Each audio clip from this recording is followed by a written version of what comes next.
إن الحمد لله نحمده ونستعينه ونستغفره ونعوذ بالله من شرور أنفسنا من سيئات أعمالنا من يهده الله فلا مضل له ومن يضلل فلا هادي له أشهد أن لا إله إلا الله وحده لا شريك له وأشهد أن محمدا عبده ورسوله اللهم صل وسلم على محمد وأزواجه وذريته كما صليت على إبراهيم وبارك على محمد وأزواجه وذريته كما باركت على آل إبراهيم إنك حميد مجيد أما بعد ربنا زدنا علما وارزقنا فهما وتقبل منا إنك أنت السميع العليم فلك الحمد يا رب العالمين. Syukur setinggi-tinggi ke hadrat Allah Subhanahu Wa Taala kerana pada malam ini dapat sama-sama kita berkumpul di surau kita untuk kita sambung kuliah kita yang telah lalulah, yang telah kita tinggalkan pada bulan yang lepas.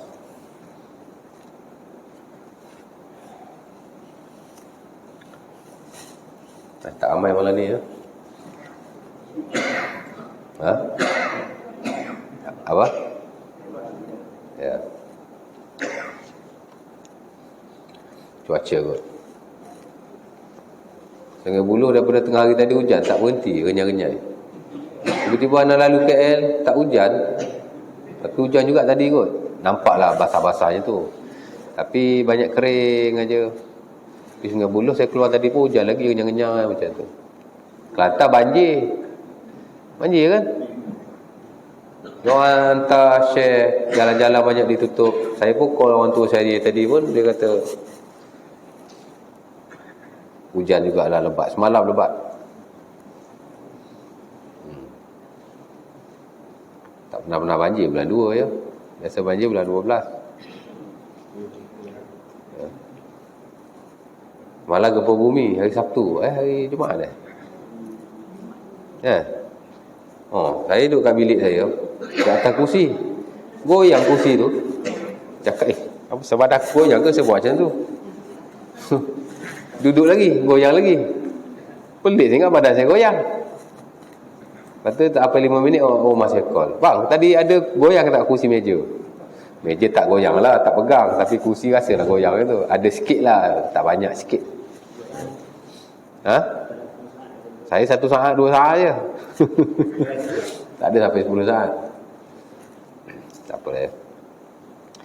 Baik. Kuliah kita yang lalu, kita masih dalam ayat yang ke-25, di mana Allah Subhanahu Wa Taala menyatakan wa basyiril ladzina amanu wa amilus solihat anna lahum jannatin tajri min tahtiha al-anhar.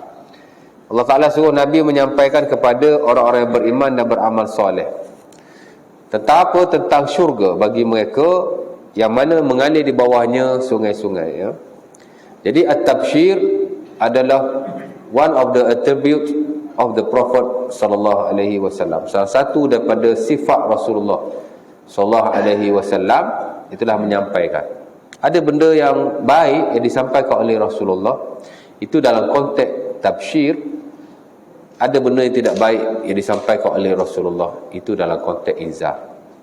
Sebab itu Nabi bernama dengan 2 nama, satu Bashir, satu Nadir ya. Bashir mana menyampaikan berita-berita yang baik, perkara yang baik.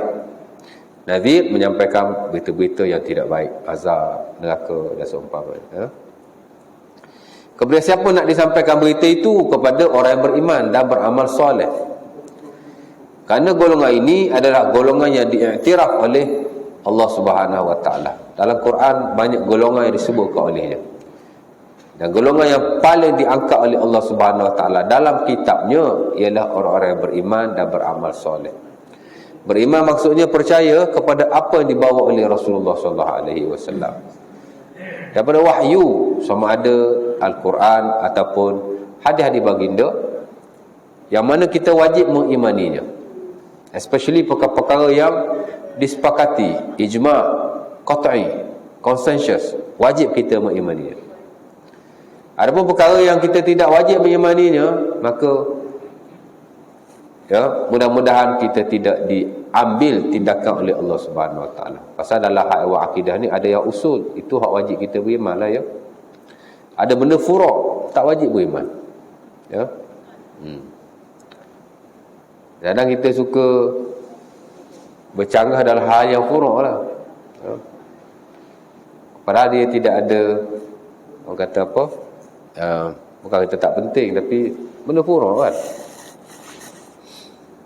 Ibu bapa Nabi dalam syurga ke dalam neraka? Sebagai ulama kata dalam syurga, sebagai ulama kata dalam neraka. Dan dia bukan usul akidah, dia furuk. Berimah hak ni pun tak ada masalah, berimah hak ni pun tak ada masalah sama sekali. Bahkan ulama besar kita, Imam Nawawi rahimahullah, dalam kitabnya Syarah Sahih Muslim, dia kata mak bapak Nabi tak beriman. Apa masalah? Kan? Tapi kita tu hentam pula orang kata tak beriman dengan mak bapak Nabi masuk syurga, kata itulah inilah. Mana itu pendapat para ulama. Dan dia bukan usul akidah. Beriman mana satu pun tak ada masalah sama sekali. Ya. Dia usul tu yang penting. Ya. Apa usulnya? Yang bersabit dengan keenam rukun iman dan hal yang penting yang berada di dalamnya. Bila kita sebut tentang syurga, usul di mana kita wajib mengimaninya. Dalam Quran Allah Ta'ala sebut tentang syurga tak kurang daripada 60 kali, 60 times. Banyak. Ya. Pasal itulah tempat terutama yang akan diduduki oleh orang yang beriman. Kita punya ultimate place, tempat kita yang paling last, syurga lah. Sebab tu Allah Ta'ala sebut banyak kali. Sebab itu dia termasuk dalam usulul iman. Di bawah rukun iman juga. Rukun iman ada 6 kan. Beriman kepada hari kiamat. Hak nombor 5 tu, al-imanu biyaumil qiyamah ataupun bil yaumil akhir. Beriman kepada hari akhirat. Dalam hari akhirat tu adalah apa perkara yang wajib kita mengimani. Ya. Hak paling dekat ialah kematian. Alam barzakh. Alam barzakh semua wajib mengimaninya. Tapi kadang-kadang orang yang diazab umpamanya, adakah yang diazab itu roh? Adakah yang diazab itu jasad? Adakah yang diazab itu kedua-duanya? Ulama pun tak sepakat. Majoriti kata diazab roh dan jasad. Tapi segelintir kata diazab roh saja. Jasad tak diazab, dia hancur dimakan bumi. Itu sebagai pendapat ulama kita. Sebab itu kata al-Imam Abu Layth As-Samarqandi dalam Tanbih Al-Ghafili. Banyak surau kita ada buku Tanbih Al-Ghafili yang sudah diterjemahkan.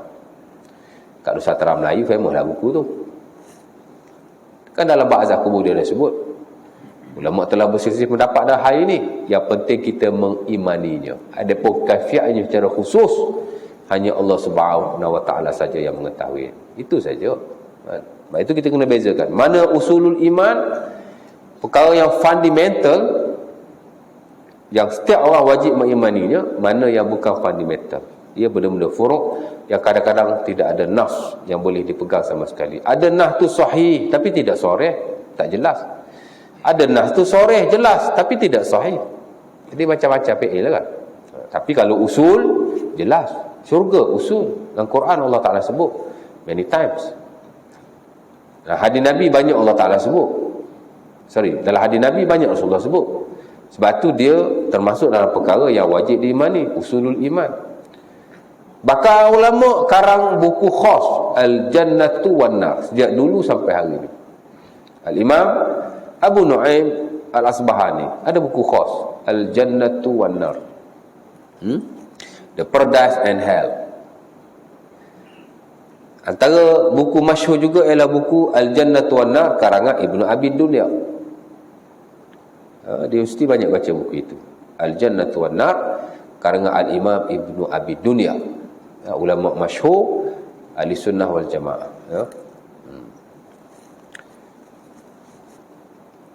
Al-Imam Ibnu Khuzaimah, ya, penyusun Sahih Ibnu Khuzaimah, anak murid kepada Al-Imam Asy-Syafi'i rahimahullah. Dia ada buku Sifatu Al-Jannah, sifat-sifat syurga. Dan saya kira banyak lagi. Hak tu kita tahu adalah market lah. Antara yang termasyhur. Tapi sebenarnya banyak lagi. Ya. Dalam konteks hari ini, Syekh Sa'id Al-Qahtani rahimahullah ada buku khas Al-Jannatu wan Nar, syurga dan neraka. Banyak lah tuan ada. Pasal dia perkara yang wajib diimani. Ya. Hak wajib diimani inilah yang perlu kita tekankan. Ya. Dan tak boleh kita nafikan sama sekali. Tapi ada juga benda furuk bab syurga neraka ni. Syurga berada di mana ya? Neraka berada di mana ya? Ulama pun tak sepakat pasal tidak ada nas yang jelas. dan tidak ada nas yang sahih. Ya. Kebiasaannya kalau tidak ada nas yang boleh dipegang, kebiasaannya tidak ada kepentingan. Tak penting syurga duduk kat mana, tak penting. Yang penting kita beriman syurga tu ada dan kita berusaha mendapatkannya. Ya. Nabi ni kadang-kadang kalau orang tanya benda gaib, dia pun tak suka juga. Benda gaib ni benda yang kita tak boleh nak pandai-pandai. Hatta Nabi sendiri pun kadang-kadang Nabi tunggu wahyu bila beliau atau baginda ditanya tentang hal-hal yang gaib. Ya. Ada sahabat tanya, hari kiamat ya Rasulullah, mata sa'ah, wahai hari kiamat, bila kiamat ya? Tanya benda macam tu kan. Nabi kata, ma'adatalah, apa yang kamu dah sediakan untuknya? Kamu dah okey ke? Sembahyang dah okey? Puasa dah okey? Iman kau dah okey? Tak perlu tahu bila. Yang penting kamu bersedia menghadapinya. Sama dah konteks ni pun. Ya. Tapi kalau ada nasnya, disepakati oleh para ulama, kita berpegang lah. Tapi kalau ada khilaf sikit sebanyak, bila bahawa benda tu tidak ada ketentuan, ya. Terpulang kepada pendapat masing-masing. Baik. Jadi beriman dan beramal soleh, satu golongan yang sering diangkat oleh Allah Subhanahu Wa Taala, terutama bila Allah Taala sebut syurga, dan nikmat-nikmat di dalamnya. Ya. Nah, ayat ni Allah Ta'ala sebut syurga, sebelum tu Allah Ta'ala sebut beriman dan beramal soleh. Ayat lain pun sama. Dalam surah Al-Kahfi, ayat yang terakhir, innal ladzina amanu wa amilus solihati kanat lahum jannatul firdausi nuzula. Pendek cerita, bila Allah Ta'ala sebut tentang syurga, Allah Ta'ala sentiasa sebut iman, amal soleh. Iman, amal soleh. Nombor satu, beriman lain, mesti percaya dengan apa dibawa oleh Rasulullah SAW. Quran of course lah ya. Hadis Nabi pun sama jika ia sahih. Kalau tak sahih, tak boleh. Pasal dalam hal akidah, hadisnya mesti sahih. Ya. Ia beza dengan ibadah. Ibadah pun hadis mesti sahih. Cuma dalam bab fadailul a'mal, fadilat beramal, ada sedikit rukhsah untuk kita baca hadis-hadis yang tidak sahih. Tapi kalau bab akidah tidak boleh digunakan sama sekali. Mesti hadis yang benar-benar sahih. Ya. Ini disepakati oleh para ulama. Yang kedua, beramal soleh. Amal soleh ni, hak nombor satu ialah melakukan apa diperintahkan oleh Allah Subhanahu Wa Taala, meninggalkan apa yang dilarang. Amal soleh lah tu. Sembahyang 5 waktu dia lakukan sebaik mungkin. Puasa di bulan Ramadan dia lakukan sebaik mungkin. Zakat, jika cukup syarat-syaratnya dia tunaikan. Ya. Haji sama juga dia lakukan jika mencukupi syarat-syaratnya. Ya.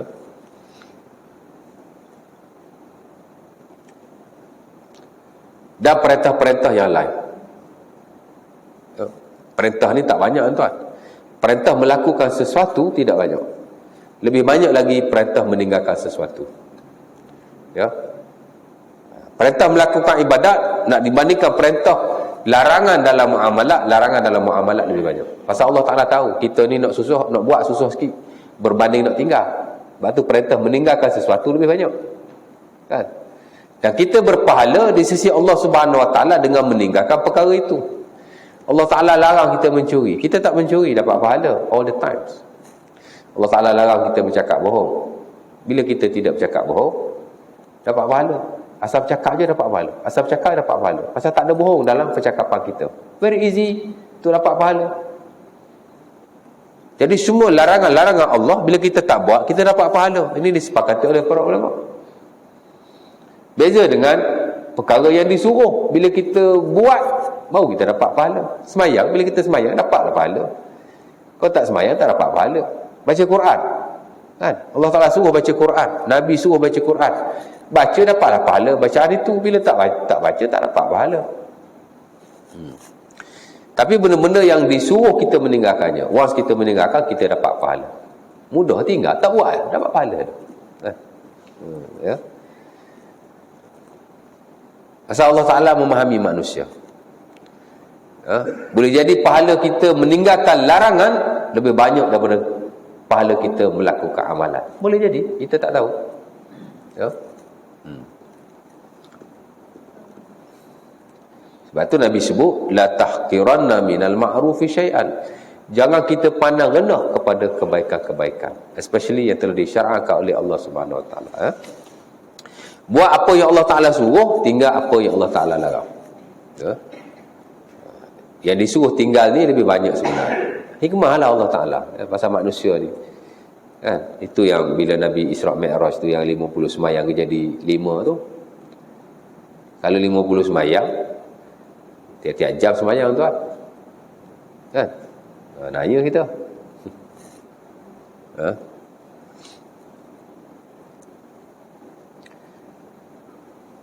Pertama, melakukan yang disuruh, meninggalkan yang dilarang. Hak tu hak top hierarchy, hak tertinggi sekali. Sebab itu Al-Imam Al-Ghazali rahimahullah dalam Minhaju Al-Abidin. Ya. Ini salah faham kita lah. Kita ingat lepas kita melakukan yang disuruh, hak wajib-wajib lah ya. Kita ingat nombor 2 hak sunat. Nombor 3 baru meninggalkan yang dilarang. Haram. Tak. Dia nombor 1 melakukan apa yang disuruh. Yang kedua meninggalkan apa yang dilarang. Tu kita punya top priority. Yang ketiga baru melakukan yang sunnah-sunnah. Yang keempat meninggalkan yang makruh-makruh. Dan yang kelima melakukan yang harus tapi menurut adab-adab Islam. Dapat pahala juga. Kita buang air kat tandas. Harus. Tapi kalau kita baca doa, keluar baca doa, kita boleh adab-adab macam tu. Ya. Banyak adab bab qada' al-hajah. Bab yang kedua dalam ilmu fiqh. Ataupun bab yang ketiga. Bab pertama babul miyah, bab air. Bab kedua bab al-aniyah, bukan-bukan makanan. Kebiasaannya bab yang ketiga lah bab qada' al-hajah ataupun babul istinja' awil istitabah. Ada banyak adab-adabnya. Ya. Ada yang sunnah, ada yang dilarang, sama ada haram atau makruh. Campur-campur berbelah-belah jugalah. Benda tu harus, tapi bila kita buat adab-adabnya, dapat pahala insya-Allah taala. Walaupun di hierarki yang paling bawah sekali. Tapi hak top priority kita ialah melakukan apa yang disuruh. Itulah sembahyang, puasa, zakat, haji. Meninggalkan apa yang dilarang. Banyaklah yang dilarang ni. Pertama of course lah yang dilarang ialah meninggalkan yang disuruh. Tu dilarang juga. Allah Ta'ala suruh sembahyang. Allah Ta'ala larang tinggal sembahyang. Ya. Jadi dalam konteks larangan ni, hak nombor 1 of course lah meninggalkan apa yang disuruh. Itu larangan hak paling tinggi sekali. Yang kedua ialah larangan-larangan yang lain. Itulah mencuri, berbohong, khianat, dusta dan seumpamanya. Ya.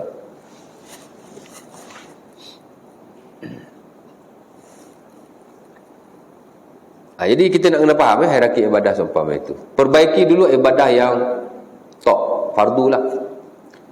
Lepas itu banyak hadis Nabi SAW, bila sahabat tanya macam mana aku nak masuk syurga, Nabi sebut hak fardu-fardu saja. Ada sahabat tanya Nabi dalam hadis Bukhari daripada Talha bin Ubaidillah, ya Rasulullah akhbirni bi'amali iza amiltu adkhulul jannah. Wahai Rasulullah, beritahulah aku satu amalan jika aku buat aku boleh masuk syurga. Nabi pun kata tusalli salawatil khams. Kamu sembahyang 5 waktu. Hal alayya ghairuha? Ada lagi tak yang lain? La illa anta tatawwa. Tidak ada melainkan yang kamu sukarela saja. Tapi hak first 5 waktu tu buat betul-betul. Wa tasum Ramadan, puasa Ramadan. Hal alayya ghairuha? Ada yang lain tak? Tak ada. Illa anta tatawwa. Melainkan sukarela saja. Dah begitulah sampai akhir. Ya? Kemudian dia kata wallahi la azidu ala hadha wa la anqus. Aku tak nak buat hak sunat-sunat. Aku nak buat wajib saja. Apa jawab Nabi? Aflaha in sadaqah. Dia benar jika dia akan berjaya, yakni dia akan masuk syurga jika dia benar. Maknanya dengan buat benda-benda basic macam tu pun boleh masuk syurga.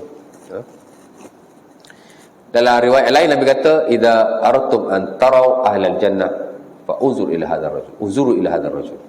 Ataupun setengah riwayat man sarrahu ay yanzur ila ahli jannah falyanzur ila hadzal rajul. Siapa-siapa yang nak lihat ahli syurga, tengok kepada orang ini. Tengok. Jadi itu kita nak bila sebut amal soleh, hak tu. Buat yang disuruh, tinggal dilarang, lepas tu yang sunnah, yang makruh, yang harus. Baik, kemudian syurga jannatin. Kenapa plural? Sebab syurga banyak. Sekurang-kurangnya ada 10. Ada Jannatul Firdaus, syurga yang paling tinggi sekali. Saya dah baca hadisnya. Ada Jannatul Naim, ada Jannatu Adnin, ada Jannatu Al-Ma'wa. Itu bernama dengan Jannah. Apa maksud Jannah? Jannah ni makna dusun, makna taman. Kita panggil syurga lah, asal makna dia taman. Al-jannatu wal bustan wal hadiqah, itu satu maksud. Dia dusun yang dipenuhi dengan tanam-tanaman, buah-buahan. Syurga lah tu kan. Tapi dia merujuk kepada suatu tempat yang ada tumbuh-tumbuhan. Banyak ulama mendefinisikan syurga dalam mu'jamnya. Itu definisi Al-Imam Abu Bakar Ar-Razi adalah Al-Qamus. Qamus apa dia ya? Mukhtarus Sihah, Mukhtarus Sihah. Jadi banyak nama, ada dengan nama jannah, syurga. Bila tuan-tuan lalu perkataan jannah tu, kebiasaannya masuk syurga lah. Kadang-kadang mana dar ni makna rumah. Memang syurga rumah. Dan definisi syurga pun rumah. Al-jannatu hiya dar allati a'addaha Allahu li'ibadihi al-muti'in allati istamala alaihi anwa'un na'im. Kata Al-Imam Ibn Qayyim rahimahullah dalam Hadil Arwah ila biladil Arwah. Syurga-syurga ialah suatu rumah. Dar ni mana rumah? Yang disediakan oleh Allah kepada hamba-hambanya yang taat. Itulah beriman, beramal soleh. Dan dia dipenuhi dengan nikmat-nikmat. Itu tujuan Allah Ta'ala ciptakan syurga, untuk diisi nikmat-nikmat di dalamnya. Kemudian dimasukkan kita untuk merasai nikmat-nikmat itu. Jadi dar di mana rumah. Syurga tu rumah. Daru As-Salam, itu nama syurga. Rumah keselamatan. Kerana orang yang masuk syurga, dia selamat. Dalam syurga tidak ada sakit. Lepas tu bila ahli syurga masuk dalam syurga, akan dikata kepada mereka, innakum tan'amuna wala tab'asuna abadan. Hadis Bukhari atau Muslim daripada Abu Sa'id. Mereka akan diseru, kamu akan seronok dan kamu tidak akan sedih sama sekali. Tan'amun daripada perkataan nikmat. Kamu duduk dalam nikmat selama-lamanya. Dan kamu tidak akan merasai kesakitan sama sekali.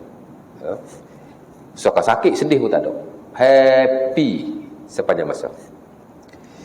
Wa innakum tasqamuna wa innakum tasihuna fala tasqamuna abadan. Kamu akan sehat, kamu tak akan sakit selama-lamanya. Jadi tak ada orang sakit kat syurga. Semua sihat belaka. Sakit kat dunia. Apa nak heran, Nabi pun sakit. Ada tak amalan untuk kita tidak sakit? Tidak ada. Ada. Baca Salamu qawlam min Rabbir Rahim. Setiap kali mandi baca 7 kali. Ni amalan orang tua-tua dululah. Wallahu ta'ala alam. Setahu saya tidak ada. Kalau ada, of course Nabi takkan sakit. Tak nak sakit, jaga makan minum, jaga tidur, jangan stres, dan banyakkan aktiviti sosial, senaman juga. Selebihnya itu, doa pada Allah, tawakal, dan lakukan apa yang disuruh, tinggalkan apa yang dilarang. Kerana sebagai kesakitan, walaupun hasil daripada keduniaan kita yang tak berapa proper, dah makan tak jaga, hidup pun stres, tidur pun tak jaga, kan? Tapi ia juga adalah kafarah ke atas dosa-dosa kita. Tak apa, sakit, Tak apa, as long as kita boleh buat kerja kita dan tidak ada masalah sama sekali. Ada orang sakit surau sampai, tapi ada orang tak sakit surau tak sampai-sampai. Jadi siapa yang sakit sebenarnya? Who is the real ill? Siapa yang betul-betul sakit?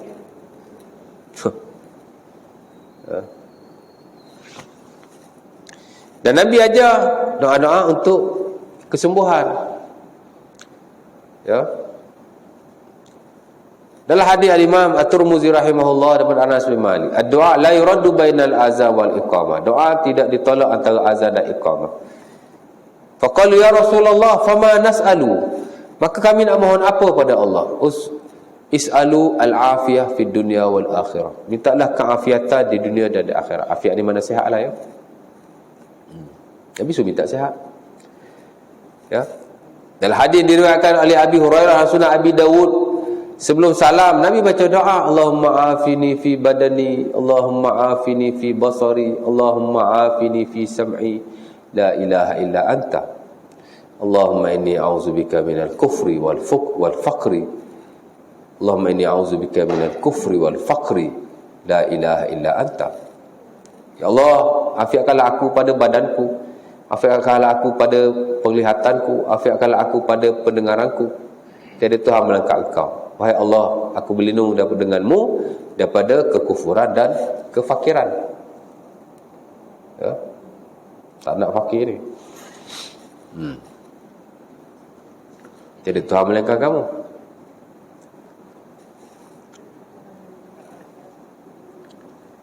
Itu doa nak minta sihat all the time. Ya.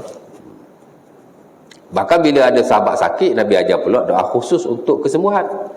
Tadi doa minta afiat, hak ni doa kesembuhan, lain tu. Ya.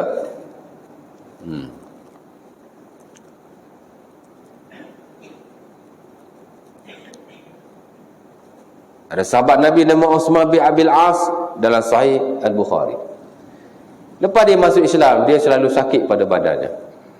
Tak tahulah sakit orak ke, sakit otot ke, tapi selalu sakit-sakit. Dia mengadu kat Nabi. Nabi pun ajar dia, qul bismillahi sab'a marrat. Baca bismillah 7 kali. Nabi kata, "Dha' yadakal yumna 'ala alladhi ta'lam bihi. Summa qul bismillah sab'a marrat. Summa qul Summa qul a'udzu bi'izzatillah wa qudratihi min syarri ma ajidu wa uhazir." Ada beberapa riwayat lafaz, itu salah satu daripada dia ajar baca macam tu. Jadi amalkan, baca bismillah 3 kali. Dia jumpa Nabi Utsman bin Abil As, dia kata dia sakit pada badan semenjak dia masuk Islam. Nabi ajar dia, letakkan tanganmu di tempat kamu sakit. Dha' yadaka 'ala alladhi ta'lam minhu. Letak tanganmu di tempat kamu sakit. Wa qul salasa marrat. Bismillah. Baca bismillah 3 kali. Bismillah saja. Bismillah, bismillah, bismillah. Wa qul sab'a marrat. Baca pula 7 kali. A'udzu bi'izzatillah wa qudratihi min syarri ma ajidu wa uhazir. Aku berlindung dengan kemuliaan Allah dan kekuasaan Allah daripada kesakitan yang aku rasa ini. Satu je. Dia terus amalkan. Akhirnya dia kata Allah Ta'ala menyembuhkan aku. Ya.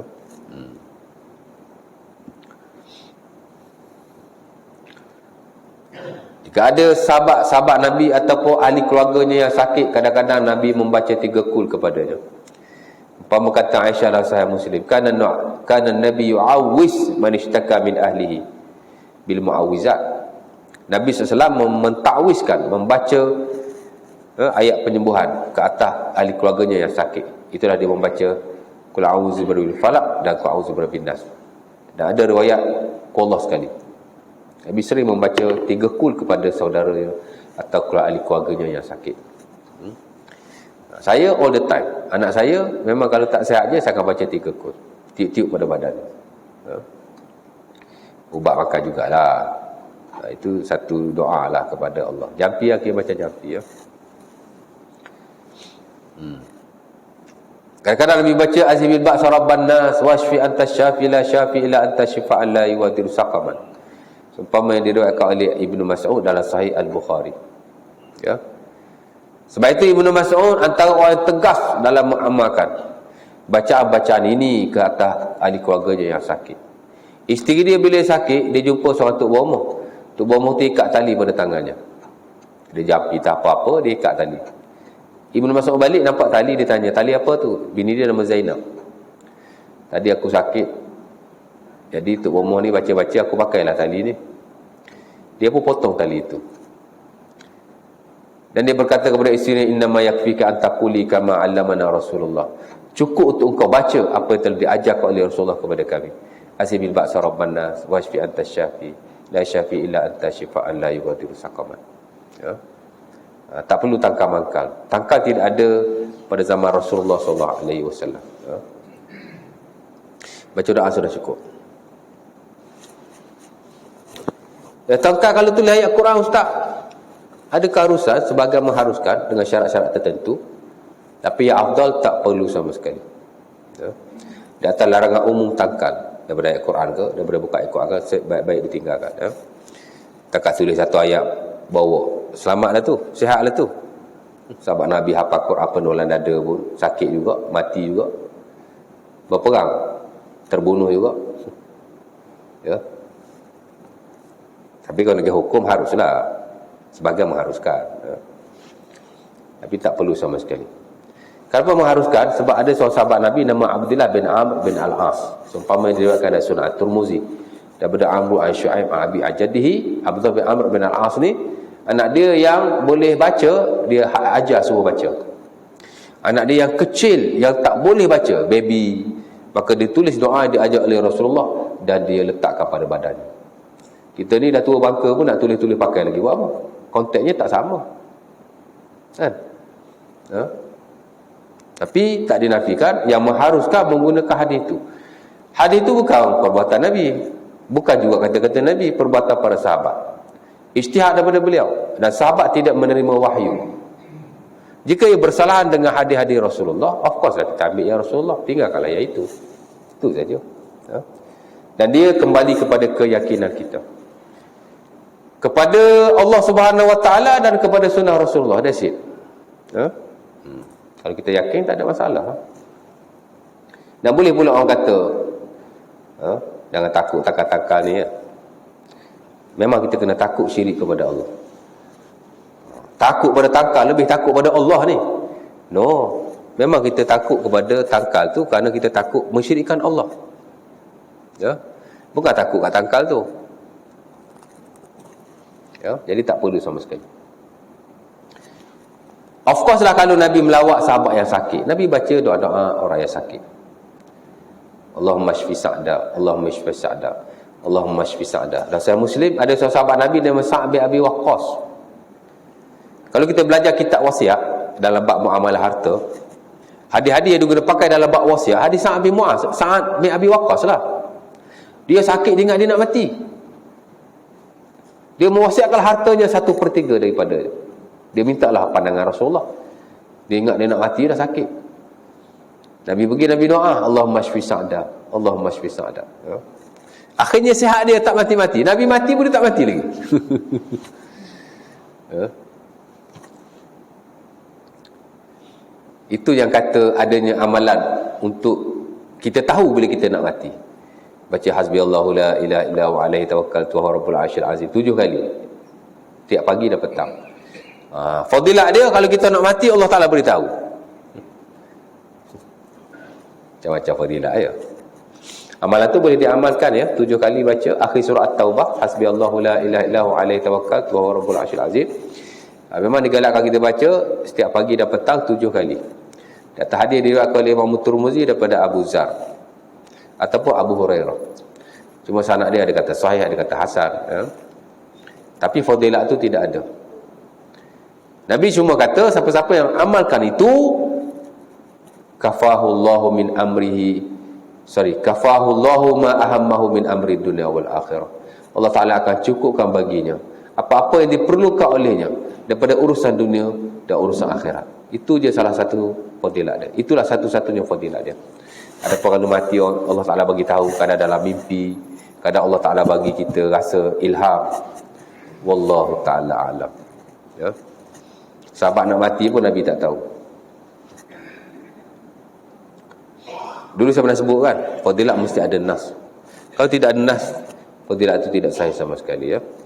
Fadilat-fadilat ni benda gaib. Benda gaib dia mesti dasar hanya menerusi wahyu.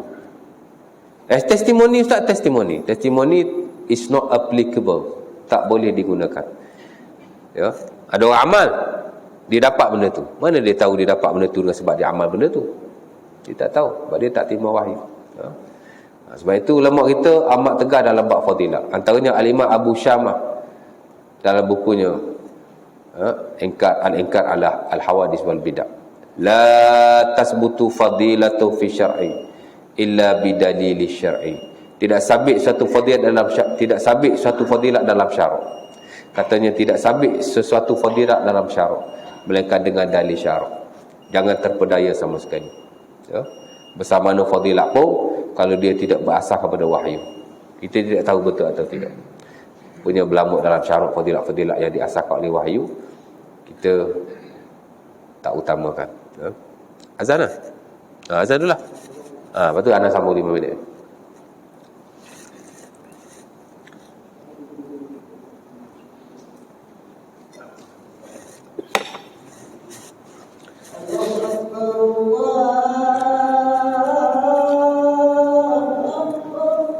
Allah Akbar, Allah Akbar.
Okey, balik pada yang tadi ya. Jadi sakit kan? Dalam hadis Abi Dawud daripada Ibnu Abbas, Nabi kata siapa-siapa yang baca benda ni 7 kali ke atas orang yang sakit, jika belum lagi ditakdirkan ajalnya, dia akan sihat. As'alullahal azim rabbal arsyil azim ayyashfiyaka. Aku minta kepada Tuhan yang azim, yang besar, yang agung, yang hebat. Rabbal arsyil azim, Tuhan kepada arasy yang hebat. Arasy ni tuan-tuan tanda kekuasaan dan kehebatan Allah.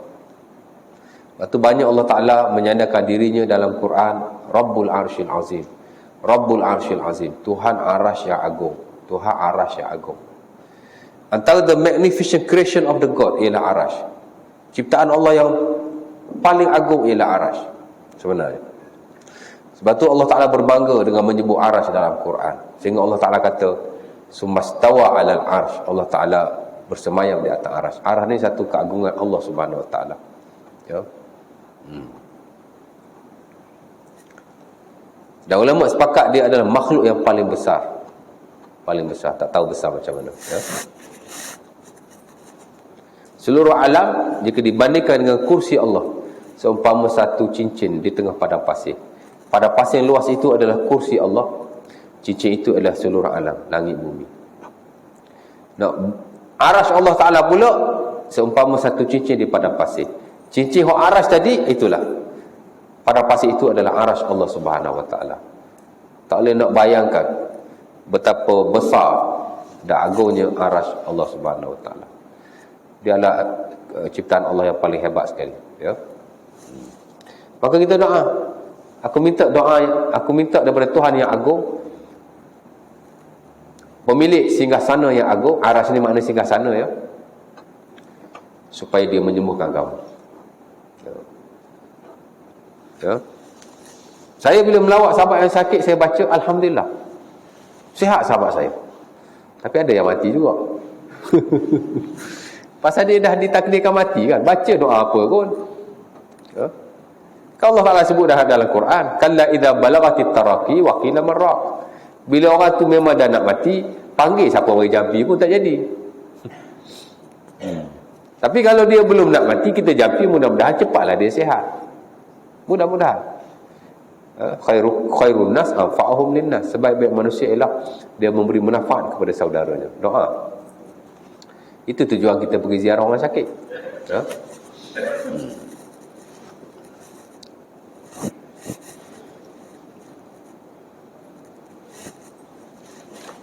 Jadi penting ya. Ala kulli hal, kita kena akuilah kita manusia. Mintalah macam mana dengan Allah pun, kadang-kadang kita sakit juga. Ya. Siapa lagi yang mengamalkan ke semua ini kalau bukan Rasulullah SAW? Tapi saya tanya tuan-tuan, Nabi sakit tak? Sakit. Pasal Rasulullah was a human. Dia manusia. Ya.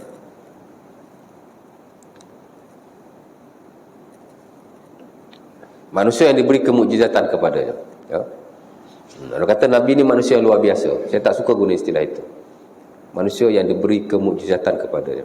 Itu dilihat lebih menepati syarat. Ya, pernah kata Nabi ni manusia luar biasa, tak boleh nak bayar macam mana ya? Orang salah faham pula.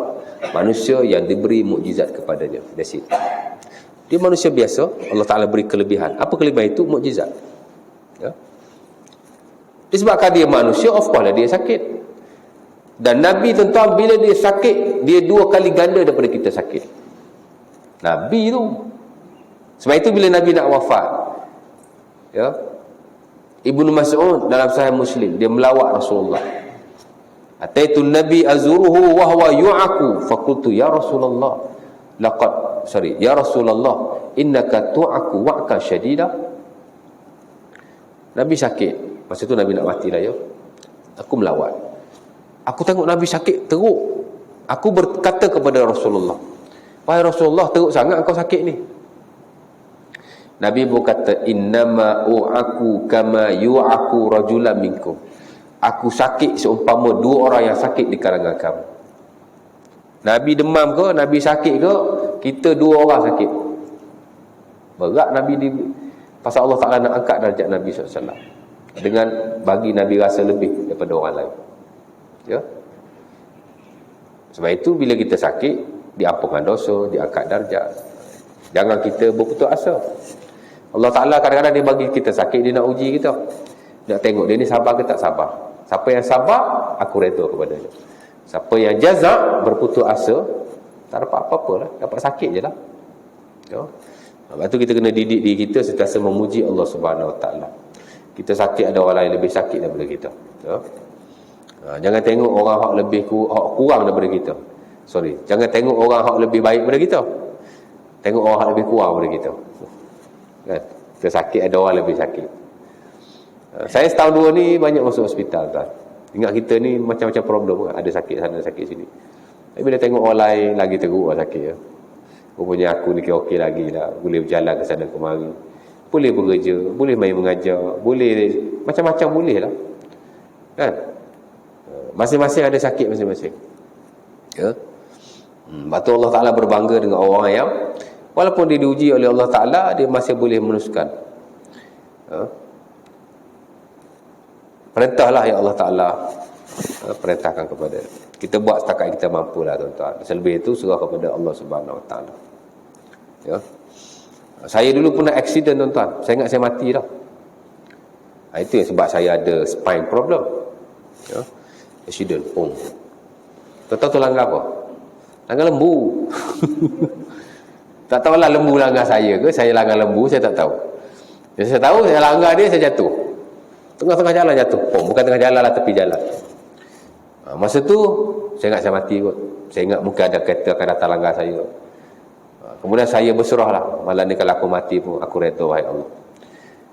Sebab kita belajar dulu. Nabi SAW sebut. Ni saya bagi tu tuan-tuan. Contoh lah ya, kalau kita diuji sampai satu tahap, kita rasa inilah masa aku. Contoh kena ingat hadis ni. Hadis yang diriwayatkan dalam Sahih Bukhari daripada Aisyah radhiyallahu taala anhu. Ya. Di zaman saya belajar dulu, saya sering baca buku Al-Imam Abu Lays. Itulah Tanbihul Ghafilin, Abu Lays As-Samarqandi. Ya. Tapi buku tu pun nak kena saring juga. Ada hadis yang tak berapa nak applicable lah ya. Tapi dia satu buku yang bagus ya. Boleh kita baca. Ada satu hadis yang dimasukkan dalam, tapi dia hadis yang sahih, yang ada juga dalam Sahih Bukhari. Tapi saya jumpa hadis ni dalam buku itu. Di mana kata Nabi, man ahabba liqa Allah, ahabba liqa'ah. Man kariha liqa Allah, kariha liqa'ah. Siapa-siapa yang suka nak bertemu Allah, Allah Ta'ala suka nak bertemu dengannya. Sebab tu kalau kita dah diambang maut, kita lapangkan diri kita. Kita buka dada kita seluar-luarnya. Ya Allah, kalau ini waktu aku berjumpa engkau, aku nak ya Allah. Bila saya terbaring atas jalan macam tu kan, saya kata kalau mati pun tak apa dah malam ni. Bila saya tengok hadis tu, aku nak jumpa Allah malam ni. Tapi tak mati, hidup lagi sampai bila. Itu masalah dia. Orang yang nak mati, banyak kes tak mati. Sahabat saya tuan-tuan, Bilal di surau saya zaman saya pengurusi dulu, saya mengurusi surau 2 penggal. Bilal saya, kucing manis ada, buah pinggang ada, darah tinggi ada, dialisis buah pinggang kan. Lepas tu potong kaki pula. Dulu saya selalu hantar dia pergi hospital Selayang. Dah malam-malam sakit, tak lama dah dia ni kot kata mati kot. Sampai le hidup lagi. Tapi member lain yang segar-segar tahu-tahu masuk hospital 2 hari meninggal. Banyak yang macam tu sekarang ya. Tu tak cerita lagi yang rapat-rapat saya yang di surau yang selalu tanya soalan bila pergi bulan dah meninggal dah. Betul? Cerita dia macam tu lah. Dulu ada Bangla tuan-tuan, dia panjat menara masjid India tu, terjun nak bunuh diri, perangan wanita. Dia ada makwu dia lari, yang lelaki lain pun saya tak tahulah. Naik menara, terjun nak bunuh diri. Patah kaki je, tak mati. Kan? Tapi sahabat saya dulu masa saya belajar matrikulasi, jatuh tingkat 2 je. Saya duduk tingkat 2. Dia jatuh sebab nak ambil kain yang jatuh ke beranda.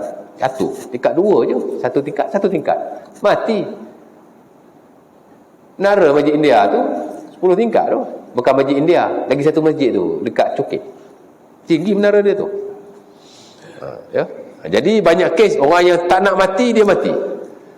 Tapi orang yang nak mati tak mati-mati. Ya. Jadi nak cerita macam tu. Jadi Nabi kata, aku 2 kali sakit macam kau orang.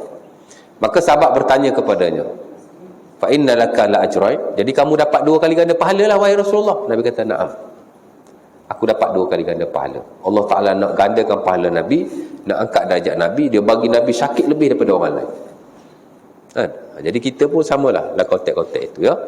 Bila sakit puji Allah, alhamdulillah ya.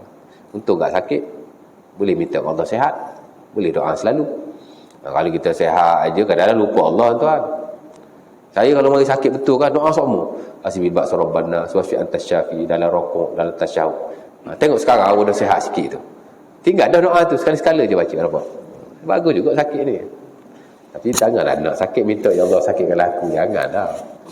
Kita tak nak sakit ya, tapi kalau sakit kita buatlah apa yang patut ya. Insya-Allah taala ya. Jadi ala kulli hal macam itulah ya. Ada tergantung tak ada lah ya. Nak cerita tadi syurga lah ya, Darussalam.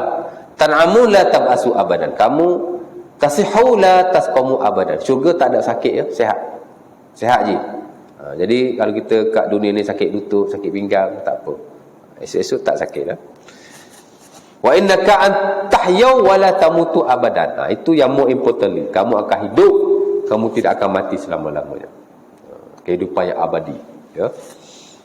Jadi itu disebut oleh ulama kita Abu Bakar Ar-Razi. Dia dipenuhi dengan nikmat-nikmat yang tidak terjangkau oleh akal fikiran kita. Cuma lafaz-lafaz yang Allah Ta'ala guna tu nak bagi kita faham lah. Dalam syurga ada buah apple, ada buah anggur, ada susu, ada madu, ada itu, ada ini. Itu bahasa yang kita boleh fahami. Macam mana lagi Allah Ta'ala nak fahamkan kita melainkan dengan bahasa-bahasa ini. Tapi asas kepada nikmat dalam syurga ialah mala ainun ra'at wala uzunun sami'at wala khatri ala qalbi bashar. Dalam hadis Muslim daripada Abu Hurairah. Nikmat dalam syurga mata tak pernah tengok, telinga tak pernah dengar. Kalau kamu lintaskan dalam hati pun itu tidak benar sama sekali. Tak tahu macam mana nikmat yang sebenar. Hak diberitahu kepada kita hanya lafaz-lafaz sahaja. Hakikatnya kita tidak tahu, melainkan hanya Allah Subhanahu Wa Taala saja yang mengetahuinya ya, insya-Allah taala. Dan nanti kita habis ayat ni, tak habis ayat ni. Tak apalah ya. Sebab saya suka sebenarnya kalau cerita pasal syurga, nikmat-nikmat dalam syurga. Kalau boleh saya nak baca semua hadis-hadis Nabi tentang syurga ya. Hadis tentang hurul ain ya, bidadari. Ya. Bila kita masuk syurga, berapa banyak bidadari kita dapat? Muslimat jangan cemburu pula esok-esok suami dapat bidadari kan. Saya dapat bidadara ustaz, tak ada bidadara, bidadari ada ya.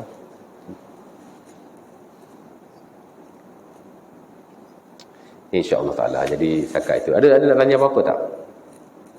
Ya. Aha. Ya. Ayat surah apa? Al-Anbiya ayat 83, ayatnya bunyi macam mana? Al-Anbiya 83. Ya. Saya nombor ayat dan surah memang saya tak ingat ayatnya. Tapi saya semak je ya, sekejap ya. Al-Anbiya 83 ya. Ada amalan Amalan untuk sihat? Nampaknya begitu. Tak apa.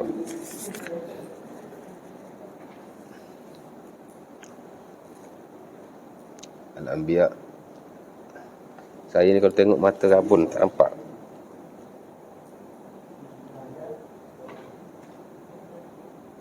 $83 ya.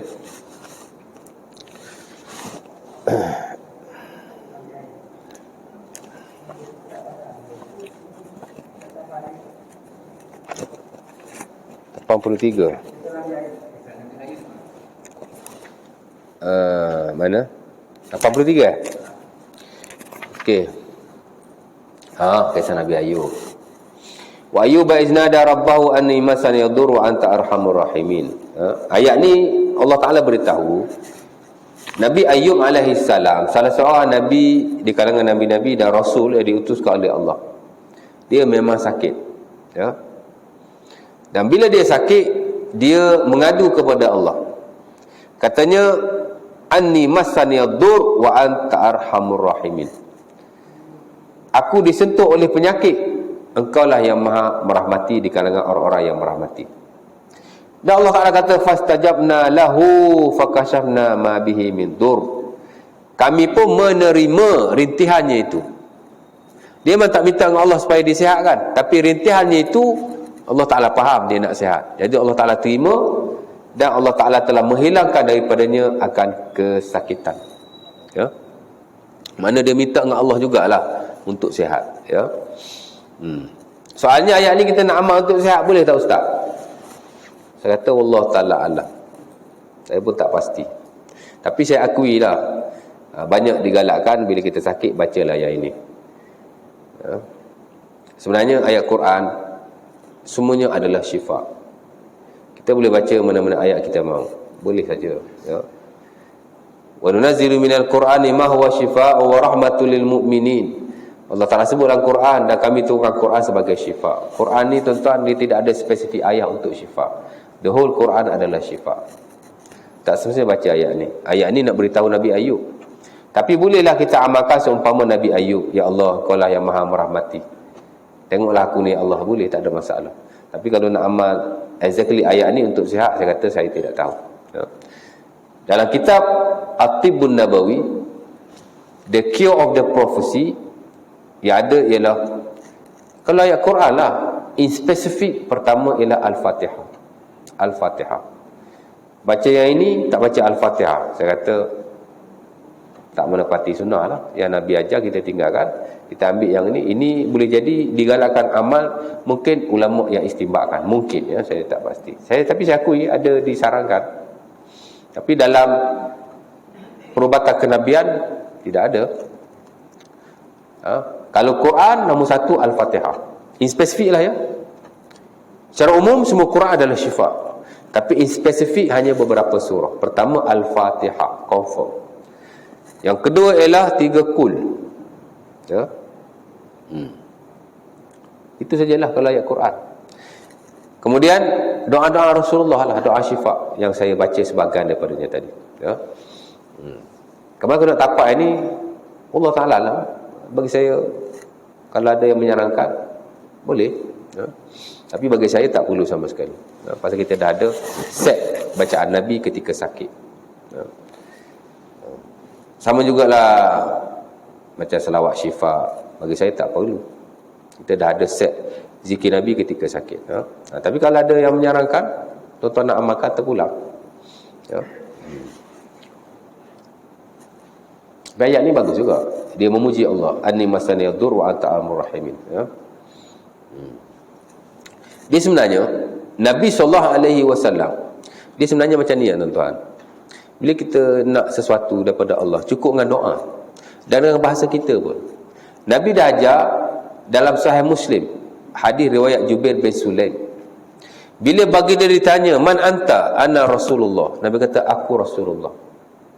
Alladhi idza asabaka durrun fada'utahu kashafahu anka dzalika dur." Akulah Rasulullah. Tuhan, bila mana engkau minta kepadanya, bila ditimpa suatu musibah, penyakit, Allah Ta'ala akan hilangkan dia daripada-Mu. Dur juga, ni pun dur juga. Jadi sebenarnya kalau kita nak daripada Allah, cukup dengan doa, "Ya Allah, sihatkanlah aku." Cukup.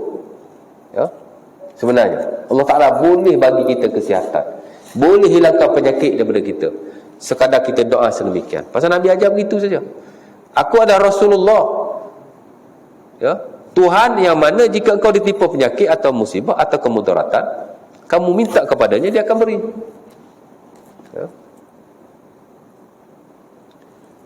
Dia pesankan, Nabi bagi 8 pesanan. Itu salah satu daripadanya. Allah ni very simple. Dia Tuhan. Bila kamu minta, dia akan bagi. Jadi sama juga dalam kin. Kita nak apa? Minta, "Ya Allah, aku nak begini. Ya Allah, aku nak begini." Cuma di samping itu, kita bacalah juga zikir-zikir Rasulullah dalam bab perubatan, that's it.